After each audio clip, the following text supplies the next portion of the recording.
আজকের এই তারুণ্যের জুলাই প্রত্যাশা প্রাপ্তি শীর্ষক আয়োজনের সভা এবং সাংস্কৃতিক অনুষ্ঠানের সম্মানিত সভাপতি, উপস্থিত সম্মানিত অতিথিবৃন্দ, প্রিয় যুবক ভাইরা, আমি অত্যন্ত সংক্ষিপ্ত দুটি কথা বলে বক্তব্য শেষ করবো। আজকে আপনারা যেখানে এসেছেন, আপনারা সবাই ইসলামিক গান শোনার জন্য এসেছেন। এখানে আলোচনা করে সময় নষ্ট করার দরকার নাই। আমি প্রথম যে কথা বলতে চাই, জুলাই এসেছিল তরুণদের হাত ধরে।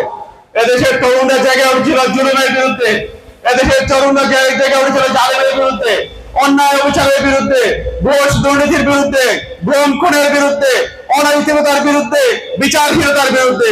সবাই বাইরে আজকে একটি বছর পেরিয়ে গেছে। এদেশের তারুণ্য এখানে তার কাঙ্ক্ষিত প্রাপ্তি ছিল, সেই প্রাপ্তি এখানে পায় নাই। আমরা আবারও এই এক বছর পূর্তি জানিয়ে দিতে চাই, এদেশের তরুণরা যখন একবার জেগে উঠেছে, যদি তরুণদের সেই প্রত্যাশা পূরণ না হয়, আবারও জেগে উঠবে ইনশাআল্লাহ। এবং আবার জেগে ওঠার মধ্যে দিয়ে এই গুরুজনা সমাজ ব্যবস্থাকে পরিবর্তন করে ইসলামের আলোকে একটি সুন্দর সমাজ ব্যবস্থা প্রবর্তন করবে ইনশাআল্লাহ। আমি দ্বিতীয় যে বলবো, এই চত্বরে আসার পর আজকে অংশগ্রহণ হলো। আজকে কয়েক বছর আগে যারা দক্ষিণ মানুষ আপনারা সবাই জানেন, এই শেখ হাসিনা সরকারের এই এলাকার যিনি পার্লামেন্ট মেম্বার ছিলেন, উনি ওনার রাতের বুটে বিজয় হওয়ার পরে এই চত্বরে একটি সাংস্কৃতিক অনুষ্ঠান আয়োজন করেছিলেন। এবং সেই অনুষ্ঠানে অশ্লীল বেহায়ার মধ্য দিয়ে মানুষকে অপর সংস্কৃতির দিকে ধাবিত করার জন্য একটি সাংস্কৃতিক অনুষ্ঠান হয়েছিল। এমপি সাহেব সহ এখানে ছেলে মেয়ে মিলে নাচানাচি করেছেন।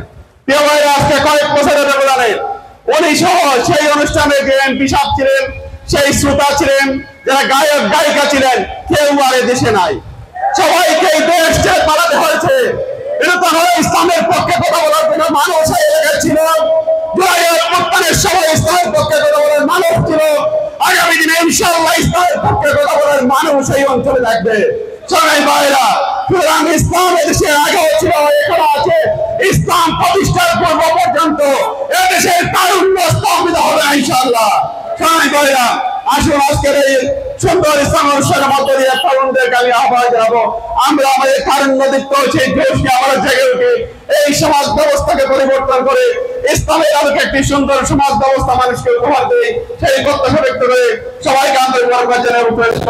আল্লাহ হাফেজ। বাংলাদেশ জিন্দাবাদ।